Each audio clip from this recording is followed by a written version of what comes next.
At what point does it get ridiculous that we're trying to feed reps in for 4 quarterbacks when we're talking about really 3 guys that are clearly better? As much as I just hated on Sam Darnold, he is better than Allen. Okay. That I will confidently say, and I am fine with that statement.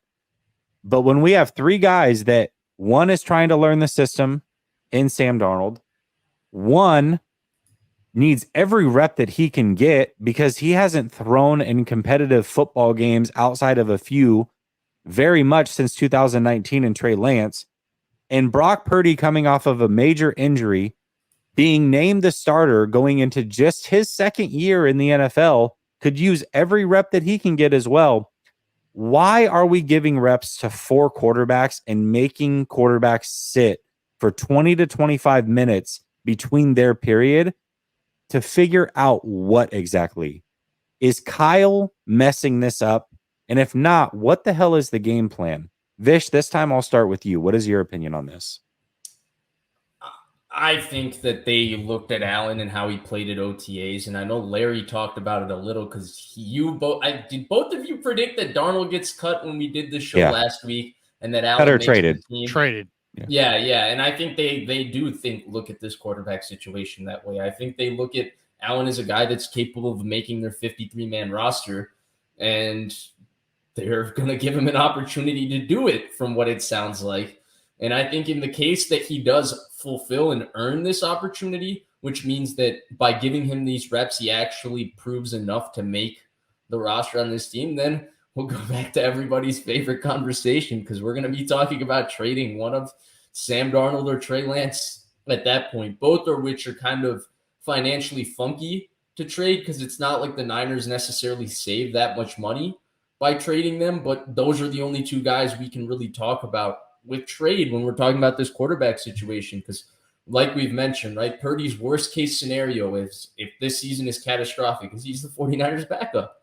That's what would happen to him. These other 2 guys, I think if things go bad or if Brandon Allen proves he's better than them this offseason, they're going to get traded. And so I think that's what it is. They're giving him a real chance. And I think what it's also proving is that, Kyle Shanahan is not necessarily married really to any of these guys based on what he has spent on them or anything like that. Like, that doesn't mean anything to Kyle. It's just who is executing his system the best. And he's just looking for the 3 best executors of his system. He's less worried about, hey, where did I draft you? How much did I invest in you? Because clearly he's seeing something in Brandon Allen that's warranting him getting reps. Now, Krug, you might need to tell us what he's seeing in Brandon Allen because I've seen Brandon Allen play enough in his career, and he is fine, but surely I wouldn't expect him to be a guy that's taking away reps from guys that have talent to be starters versus he's a guy who at his very best is your backup quarterback. And so, Krug, enlighten us. What is Brandon Allen doing? This is what I see here. It's like if I tell you got to have 3 guests on a radio show, are you going to call 3 people?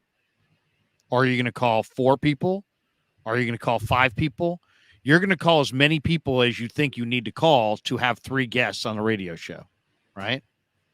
Okay. It's kind of the same thing. The Niners decided at the end of last year that they had to have a quarterback room full of options. And the only way to make sure that you have enough options is to have more options than you need. And that's, I think, where they're at. I think there's 2 clear reasons why they have these 4 quarterbacks. The one is injury, and the reason they're getting reps for 2 reasons. Because they don't know if somebody's going to go down with an injury. They don't know if Purdy's elbow is going to hold up or if Trey's going to stay healthy or, what. They don't know which guy's going to be healthy or not healthy. And so they want to have 4 viable NFL options, and they view the 4 guys as viable options. So I think injury is one of the reasons they have 4 quarterbacks. I think the other reason they have 4 quarterbacks is they're trying to do 2 things at once. Build a football team that has 3 quarterbacks and also maintain to the outside world, the other teams in the NFL, that these guys are potentially up for a trade. So I think that's what it's about. It's like you're going to play, you're going to play, give 4 quarterbacks reps, because you can't, if you basically didn't give all 4 quarterbacks reps, you couldn't trade them. I think their scenario is that they get to pick from these 4 quarterbacks who are the 3 best, and they get to trade the 4th guy. If it's Brandon Allen, I think at best they're going to get is probably a 7th round pick. If it's Sam Darnold, there's rumor that Green Bay has interest. Green Bay's backup is Sean Clifford. Their 3rd guy is Danny Etling.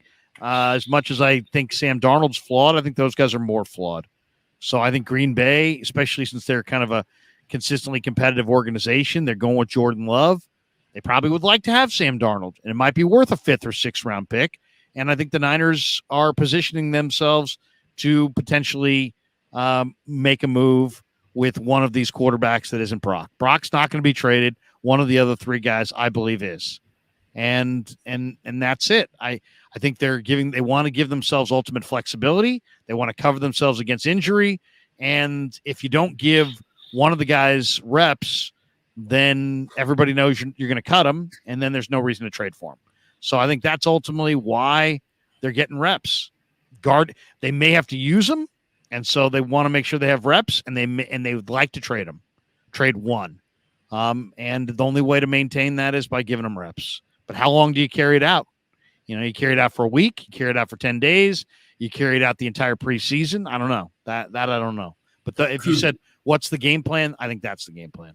Krug, before you finish real quick, did you feel like there was not enough reps to go around today? Or did you feel like, hey, I got a sufficient look at each quarterback today? There was a long break. First of all, they skipped Sam in the rotation. It went, they skipped Sam in the rotation one of the times. And I don't know why. The other thing that Shanahan has maintained is that the reps will even out, but they won't even out every day. They're going to even out every 3 days. They're going 3 on, 1 off. And so over a 72-hour period, they feel like they've got a plan to share the reps equitably. But I kind of agree with the people pushing back on this. If you really are sincere about developing a player like Trey Lance, who has 1 year of college football since high school, I think you got to get him as many reps as possible. If you're really trying to bring Brock Purdy back from off-season of inactivity, I think he needs as many reps as possible.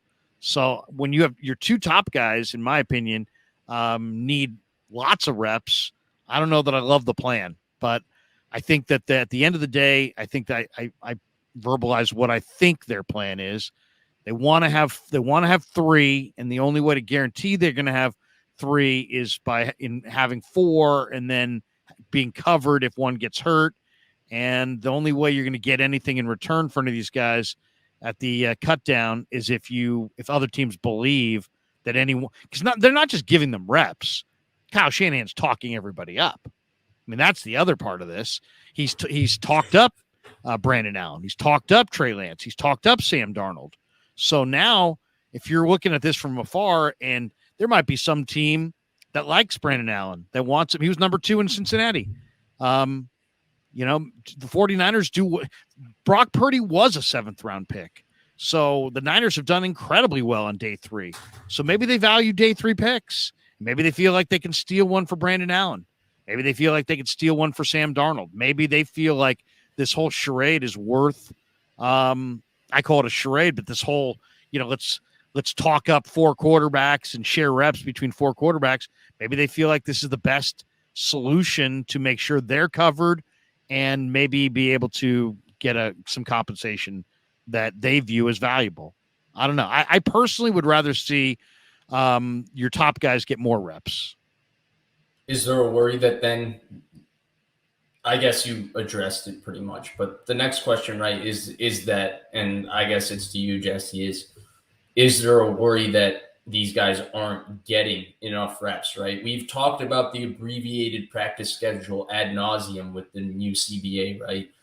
Offenses just don't get enough reps. That's why September for a lot of these offenses, Niners start slow specifically, so many details with their offense. By the way, The run game doing very well the first 2 days of camp is a very positive sign, because that's not something that usually gets going early because there's so much synchronization involved in that. So that's a very positive sign. But generally, yeah, is there a question of, are there enough reps to go around for these guys? Are there enough reps happening? Did you feel like, I don't know, what do you think about that, Jesse? Like, do you think that there's going to be an issue with, hey, if they give them more reps, they're trying to build up all four of these guys, it's going to turn into a situation where we spent so much time trying to create an even-handed situation with the quarterbacks in competition that nobody really got enough reps? And the reason I say this is I cite the example that Bill Belichick falls back on, right?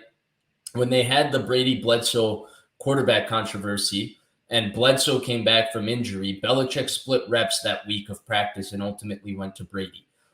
They lost that game, but Belichick comes back and says that he thinks that week he was unfair to Brady, and that the reason they lost that game was not because of Brady, but it was because he didn't say that Brady was the starter and give him all the reps. He gave half of those to Drew Bledsoe, so they couldn't be prepared enough as a team. So the next week, he unequivocally names Brady the starter. 6 Super Bowls later, that's their history, right?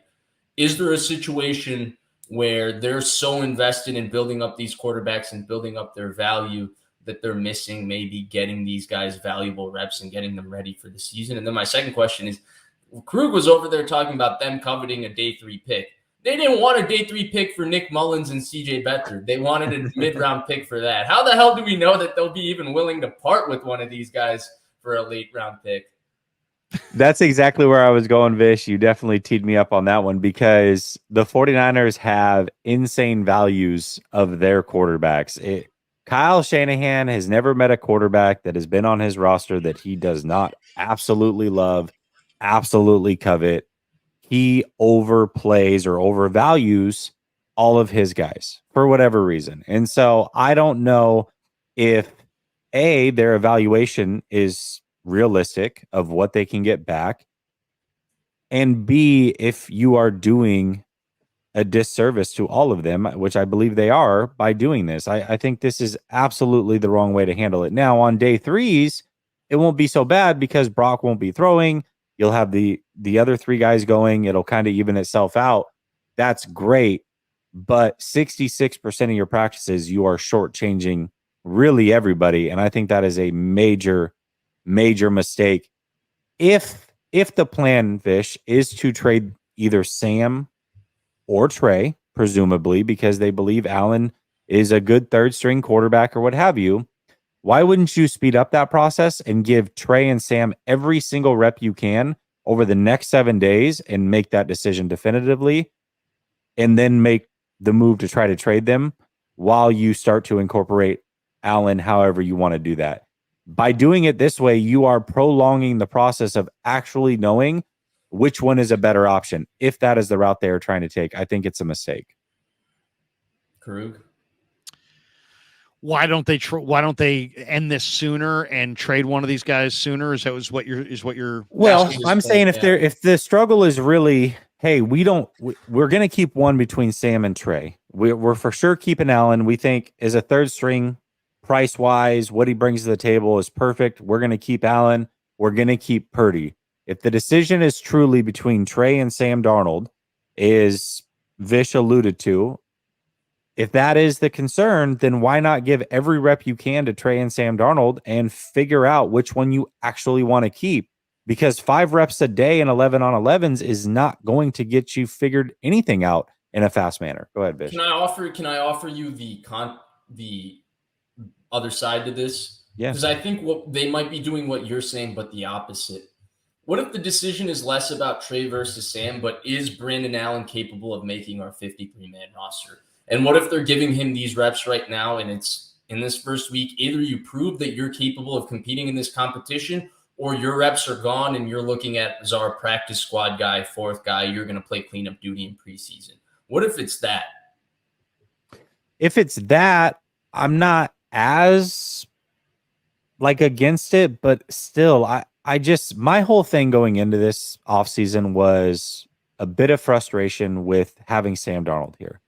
I completely always understood why you would start Brock Purdy why that made sense. But the moment that you started giving, hey, we're going to split reps between Sam and Trey, I'm like, that's why? Why would you? Trey needs every rep he can get. And now Trey's not only competing with Sam Darnold, but he's competing with Brandon Allen. Like, this is where we've gotten. This is the guy that you said was your starter last year and you like more than ever. And he's competing with Brandon Allen. Come on, man. It's too much at this point. You're doing way too much. It's way too cute. I wish I could have been there to hear the Niners pitch to Darnold and Allen. If there was one moment of this offseason I wish I was there for, I wish I could have heard John Lynch verbalize their pitch to get these guys to come here. But I think, we're going to get some answers during the Raider. A lot of people have speculated that the Raider joint practices, which is very early for joint practices going into the first preseason game, that could have a pivotal impact on how this quarterback hierarchy gets determined, or how they thin the herd a little bit based on how the quarterbacks play there. So I'm interested to see, one, what are the reps? What's the rep split look like when they put the pads on Sunday, Monday, whenever it is? And then does it look any different in Vegas? Because if it goes to Vegas, Larry, and they've gone 10 practices into this, they've effed it off big time, in my opinion. Every practice that they belabor this point is getting worse and worse and worse, in my opinion.